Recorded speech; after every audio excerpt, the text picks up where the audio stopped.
it. Here in Ferguson, pictures have really told the story. The protests that we have seen on the streets, the law enforcement reaction, all driving this story, both in the national media and the discussion that we are seeing online. Activists here in Ferguson are using Twitter to get their message out, including some major hip-hop artists, like my next guest, Talib Kweli, who is a rapper, activist. Can we call you, I guess we can call him a raptivist. You have been tweeting a lot about what's going on here to your more than 900,000 followers on Twitter. You have long really been a passionate voice of issues of racial equality. You came to Ferguson days ago. Yes. Why? I mean, why not? You know, I'm on Twitter often. I love Twitter. But the retweeting and everything, it doesn't have an effect without bodies on the ground. Without flesh and people actually showing up. Twitter movements, even the movement in Egypt, even the Arab Spring, even Occupy Wall Street, without the people on the ground actually here, there is no story. Yeah. So as an artist, I wanted to put my money where my mouth is.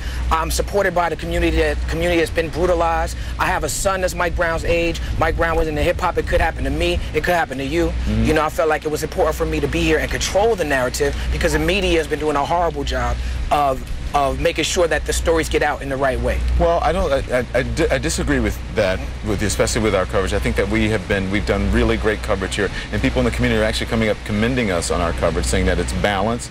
We've been telling the stories of young black men and their interactions with police officers. I don't think the entire media has been bad. No, I think what you're speaking about is intentions. And I don't think, you know, especially an organization like CNN, I don't think the intention is to not be fair or balanced. But we live in a world that's run by white supremacy, and that's the narrative and language of the oppressors taking over. On CNN.com right now, you have a story up that says, Ferguson calm until bottles fly.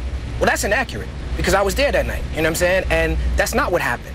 Well, the first thing in the story it says is police chase down men. Well, let me finish my point. That's not what happened where you were. I was there, right there, with the article, the situation he was talking about. I was right there. That's what happened. But that's not what happened where you were. That's exactly what happened. I'm going to let you finish your point. What happened. No, you're not, because you're talking. Yes, I am. I'm going to let you finish your point. No, let me finish my point before you talk. Okay, let me finish my point before you talk. I want to address something you said. Can I finish my point? We don't have to have an interview if I can't talk. If I can't talk, we don't have to have an interview. Okay, for real, can I finish my point though? Well, you're interrupting me and telling me you're going to let me talk. Where you were, and police say you're not seeing everything that happens, that goes on. You can't see everything that happens. I'm only telling you my perspective. Can I finish telling you my perspective, and then you can respond? Because that's how you have a conversation. I understand that. In order to have a conversation, you have to listen to me as well. Okay, well, let me just explain something. I would listen to you if you had the decency. Let me finish. If you had the decency to greet me. I do have the decency. I invited you to come on CNN. All right, let me tell you what happened. You didn't invite me. Nicole invited me, first of all. You came up, you didn't even say nothing to me. You on your phone the whole time. You asked how to pronounce my name, and then you have no respect for who I am. So let me finish saying what I have to say, or else I'm going to leave. Okay. Either I can finish saying what I'm out. You say what you have to say. I was out here from my perspective. Go ahead. All right, for what I saw with my own eyes. That's what I'm saying to you. Okay, and I was there on the ground. All right, that's not what happened. The CNN reports on your website says it chased men down. No, it chased men, women, and children down. The CNN report, the headline says, calm until bottles fly. They don't mention the bottles in the article. In the article, you read 5 pages, there's no mention of the bottles flying. I saw the bottle fly. You know when the bottle flew? After the cops told me they're going to blow my effing head off. After the cops, I'm not done, after the cops put on riot gear, put up their shields, and took their batons out and lined up on the streets, and then when they got into position, a bottle comes out of a peaceful protest, that don't make no sense. So what I'm saying is the headline should say, is calm until the cops agitated the people. Can I talk? And that's what the headline should have read. Okay, so we have addressed everything that you're saying. Please. Okay? That's what you saw from your position. That's why I'm here. You're not seeing everything that's going on. Of course not. So from your position, the article that you're looking at on CNN is one of hundreds, if not thousands, that are written. That's true. And also is a small part of 24 hours of news coverage that we have here on CNN. Which is why I said it wasn't intentional. I understand your anger. Which is why I said it wasn't intentional. As far as you saying me coming up, I have a job to do. What I'm doing on television is in this phone. I'm reading. Hang on. I'm reading. I would have enough respect to greet you if I've never met you before, brother. I'm reading. To greet you, say how you doing. It's nice to meet you. How you're doing. No, you did not. I did. No, you didn't. That's a lie. Did I not? No, you didn't. We have it on tape. No, you didn't. I did. You skated by here, and I said hello to you, and you said, hey, what's up? You didn't say my name. You didn't do none of that. I'm trying to get on the air. I'm working. I'm working too. Hello to you. I'm trying to be respectful to you to make sure that I say your name properly. People call me Don Lemon. if someone came on, I would say, my name is Don Lemon. So I just want to make sure I'm respectful to you so that I say your name properly. I said hello to you. I am very busy here. I'm not trying to disrespect you. I invited, and CNN invited you to be on CNN so we can have this conversation. And I don't mind having this conversation, having this argument. I think this is what we should do. But we have to listen to each other. Right, but the first thing you did that stopped this conversation from communicating. Hang on, producers. I think this is very important.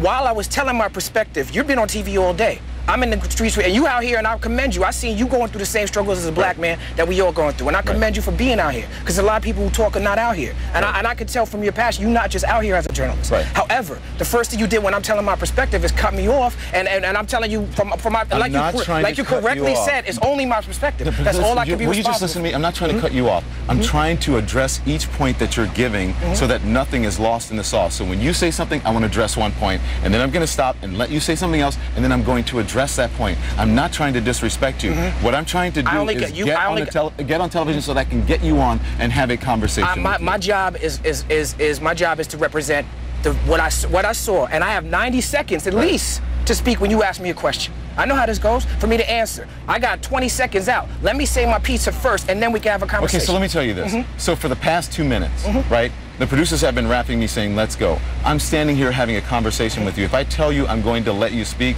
I mean that. I'm going to let you speak. But I want us to have a conversation where we're listening to each other. Where if I have a mission. I have a mission of statement that I have to get out about my I'm letting you do that. Well, you weren't, but now you are, and I appreciate it. Yes, no, but I was going to let you do that in the beginning, but you aren't listening. I can't trust that.